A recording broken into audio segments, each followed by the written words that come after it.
السلام علیکم ورحمۃ اللہ وبرکاتہ۔ سامعین گرامی قدر، آپ کا استقبال ہے ہمارے یوٹیوب چینل پر۔ نیم حکیم خطرے جان، نیم عالم خطرے ایمان۔ آپ نے یہ محاورہ ضرور سنا ہوگا۔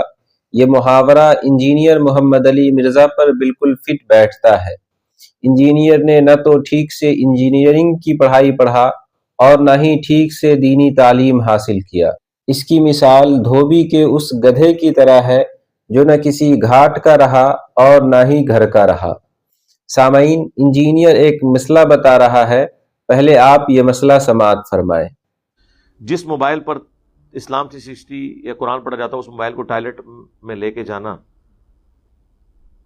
اور ٹوائلٹ میں بیٹھ کے نیوز پڑھنا کیسا ہے؟ جی جائز ہے، جی پڑھیں۔ ٹوائلٹ میں بیٹھ کے سوٹیں لگانے سے تو بہتر ہے آپ کو خبریں پڑھ لیں، ٹھیک ہے پڑھ لیں، جائز ہے۔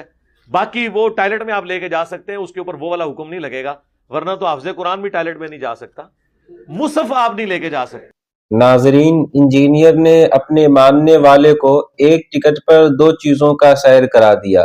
بھلا بتائیے، واش روم کوئی آرام کی جگہ ہے کہ جہاں انسان جا کر اخبار کا مطالعہ کرے؟